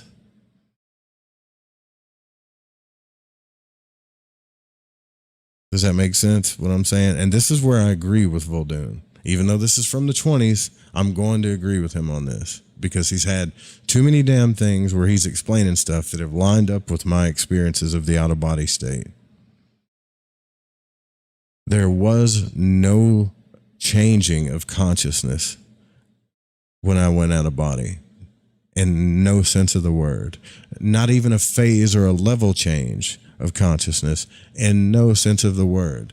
What you're feeling and hearing and sensing right now is what you're gonna, that is the exact state of consciousness you will be in when you leave the body. In this state that he's talking about. This is also why he says, I haven't left to these other planes or whatever. Most of the time when I project like this, I'm still flopping around here on the earth or close to my house or, you know, somewhere around here.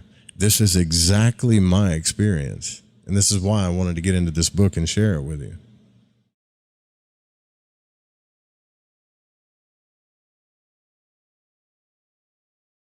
Now that doesn't mean that you can't go from like one state of like a dream back to that consciousness. But this is why I harp on doing the methods of Monroe and Buellman and stuff like that. Yeah, everybody talks about them. Yeah, they seem kind of ancient, but these methods will get you to understand what I'm talking about. Because if you fall asleep and you get into some weird lucid state, or you dream that you're flying, or dream that you're going out of body, or you feel yourself floating up a little bit, you don't know really what's going on, how far your etheric body is from your real, you don't know anything. And you're not in that state of consciousness that you and I are in right now at this moment. So imagine what I'm telling you as I harp on this for the millionth time. What your senses and your awareness are right now is the same and will be the same if you peel yourself out. The only difference is you will not be in your body. It will just feel like you're in your body. Exactly like it. It will be one of the most profound experiences of your entire life and shake up everything you might have believed or perhaps not believed before it happened. All of the other stuff, maybe it was this, maybe it was that, I'm not sure, kind of, maybe, no, I don't know. That's not it. You're going in and out of these realms. 540 area code, you're on the air. Who's speaking with? Yeah, Joe, it's Mike in Virginia. What's up, Mike? Hey, you guys have been talking tonight. I had a couple of things happen to me when I was a kid. One thing happened to me. Well, between 7 and 8, I saw a gray in my bedroom. But before that, about 5 years old, I used to sleepwalk a little bit. And what would happen to me would be when I'd be walking, periodically, I was watching things through my third eye. So I could see where I was going, but I was totally asleep. And what I found was... That's trippy. That's pretty trippy. And, well, what happened was I'd start to physically do something and I'd wake up. But I was just sitting there. It's like you have this little telescope in the middle of your head. And that's what I would do. Wow. And then, like, I'd go for the door, or we had this big banister going down to the first floor. I was on the second floor, and I'd walked out to it, and I bumped into it, and I was like, and I could see it. And then I just suddenly woke up because I knew what was going on, and I just went back to bed again. So when you were sleepwalking, were you seeing yourself? No, I was just seeing where I was going. That's weird. Like, man. I had my eyes open, but the third eye was my eye, so I could see where I was going. Yeah, my eyes are shut. It's like a sleepwalking thing. So I thought it was like a meditation, like you're able to see with your third eye. Let's say you went blind, but you could still see with your third eye. Wow. That's pretty trippy, man. Kind of thing. I never sleepwalked before, but I can imagine if someone saw you sleepwalking like that, that would probably... Did you ever scare anybody when you did that?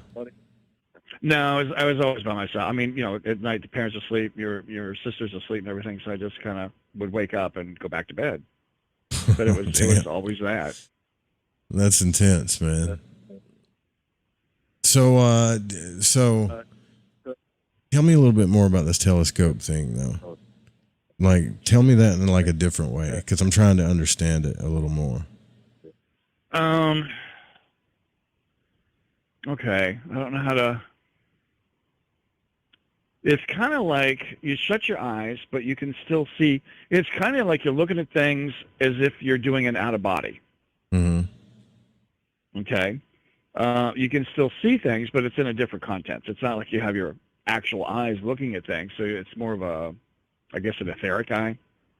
But what you're looking at, you're just looking at through one eye, and it's just this one area you're looking through. I don't know how much more to explain it, but things aren't super clear. You can make things out. You see them, okay? but they're not, you know, like you're awake and you see things. This is like sleep, so you can make the shapes out and you realize where you are, but you don't see them until you get up close. Whoa. Okay. And yeah, you don't see them until you start getting up closer to it. It's not like you can see all around the room. It's things right in front of you that you would see. So that's what me is like. It's like if you look, it's kind of like looking through, not magnification, looking through a telescope, but you just have that one area to look through. It's not like you have both your eyes. It's just like one larger eye. I always found like, so how far would you sleepwalk, you think, before? Well, I got out to the banister one time, and then I was down to the back door one time. Didn't do it often, but when I did it, that's how it came. And I'd just be walking around, and like I was going to go outside, you know. And that's pretty much it, or in the living room type of thing. And suddenly I'd wake up and just go back upstairs. And my mom used to complain, because I'd get up at 2:30 in the morning, 3 in the morning, and start rearranging my room. And I'm like, you know, 5, 6 maybe. I think maybe it was in grade school. Because it stopped later, but I'd get up and pull my bed around and push my chest of drawer around and just rearrange the bed at like 2:30 in the morning. I would just get up and start doing stuff. Huh. And it's like I wasn't cleaning, but you know, you just kind of, you had to get up and do something because I couldn't sleep. But I just woke up and started doing stuff. I don't know, but it was part of it. I don't know, but you were okay with it. It sounds like to me though. Right? Like you didn't. Yeah, no, it never bothered me. You never had that thought, man, maybe I'm weird. Maybe I'm doing something wrong. You just do what you were doing. Yeah? Yeah, no, it never bothered me. It never bothered me a whole lot. Interesting. So no nightmares or anything like that? Nah, I never had nightmares growing up. I don't remember any dreams when you're little. I never had any of that. Because the stuff never bothered me, you know? My next door neighbor, they had a plantation house. It was once a really like 15,000 acre plantation. And they had a ghost. I was in there one day, or there was they moved in, the kids are there, so we're all playing together.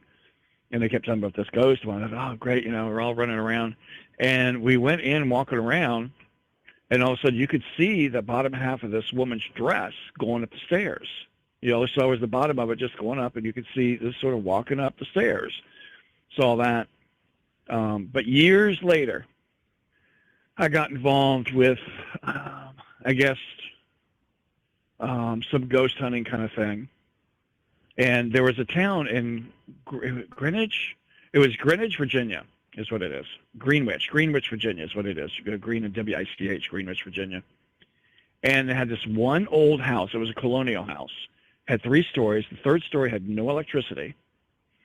And it was demonic is what it was, because people would move in there and live there for years, but you'd be walking around and something would shove you, or stuff would be moved, or somebody was playing the piano, or, you know, all kinds of things were going on.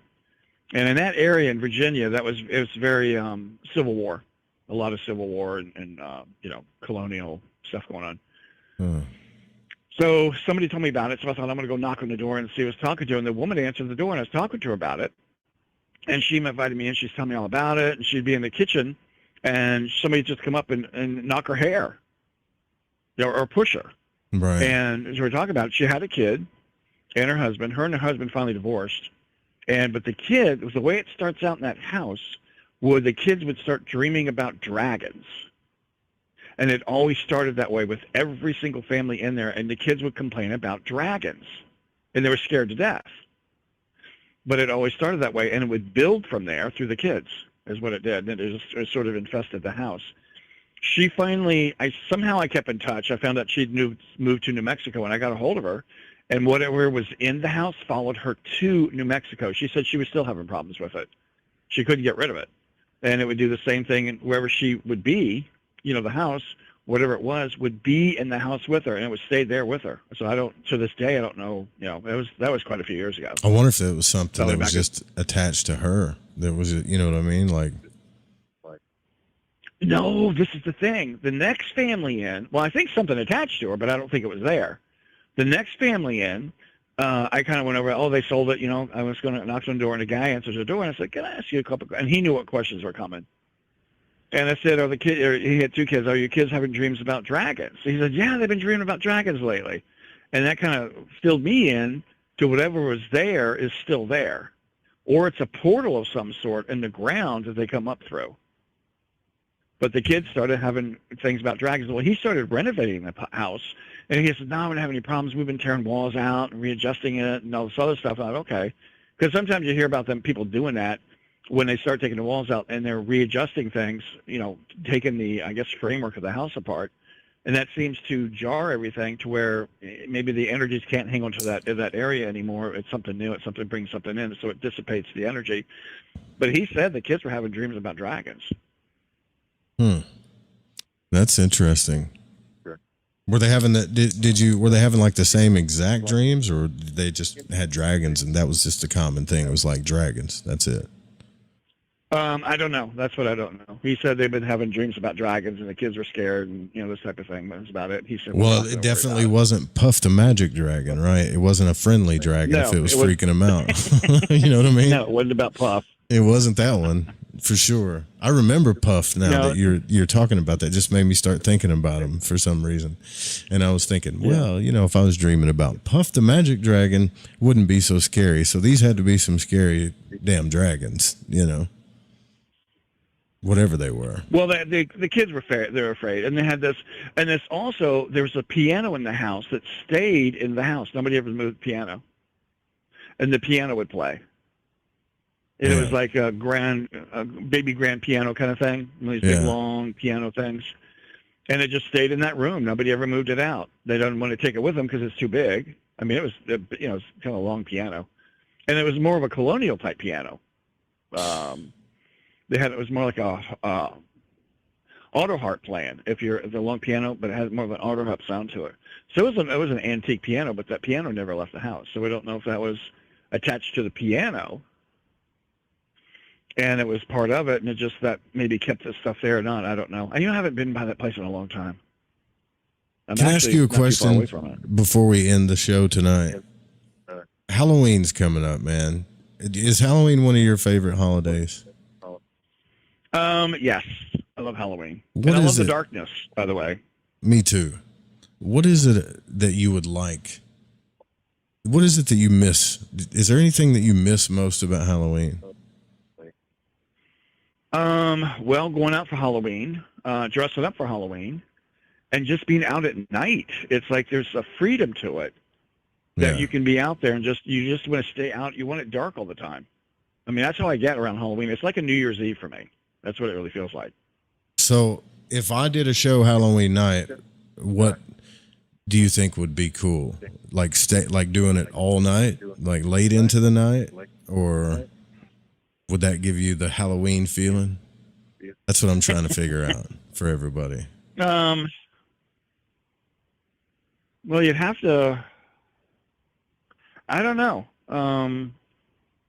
Spooky stories.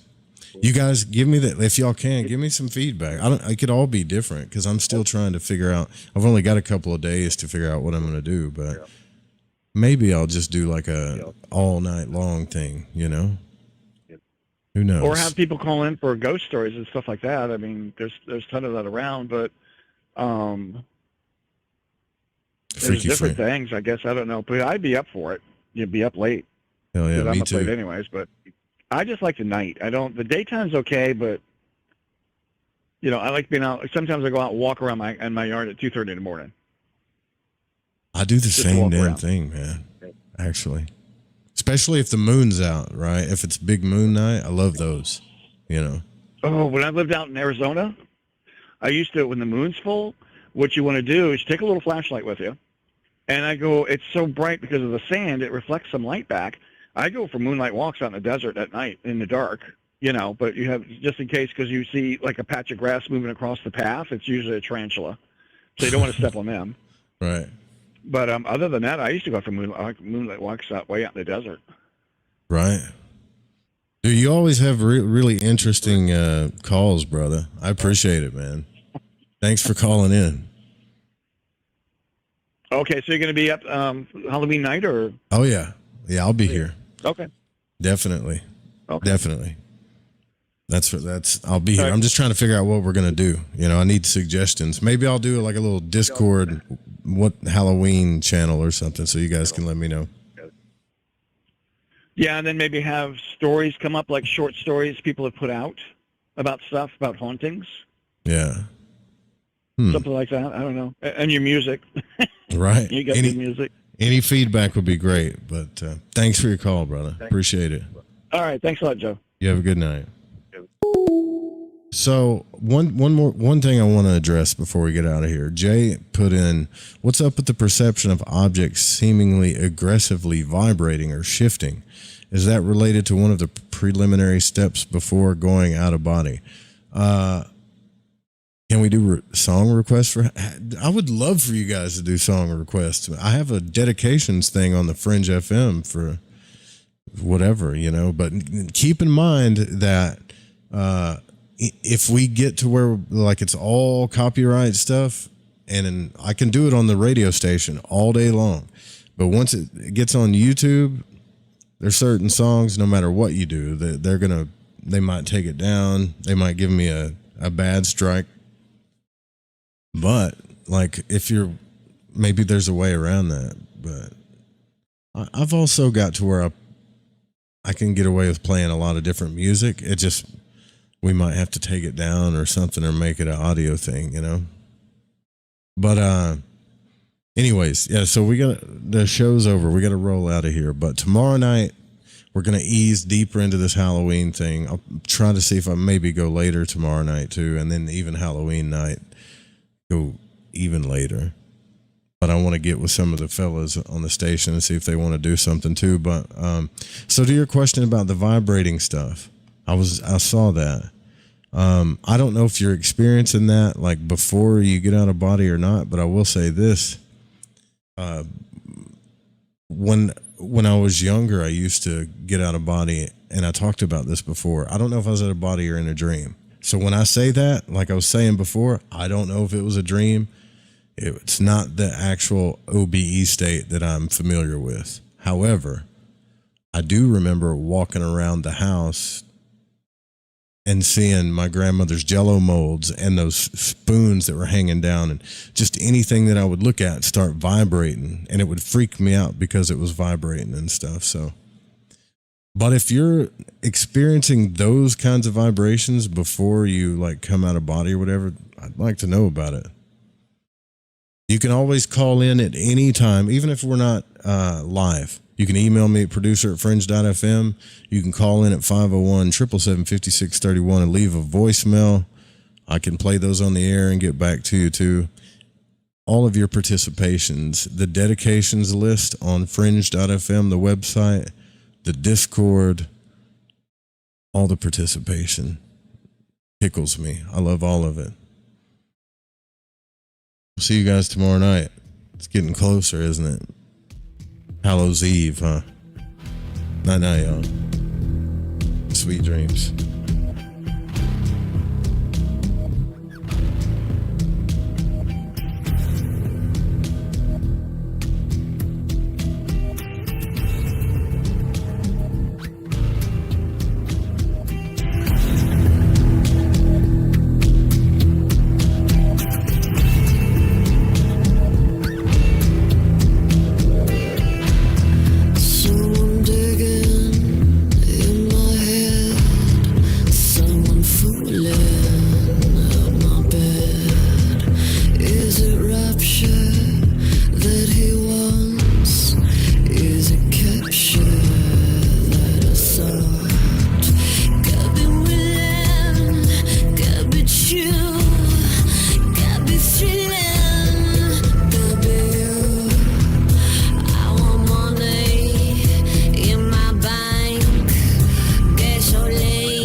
Into the sea, would you die for me?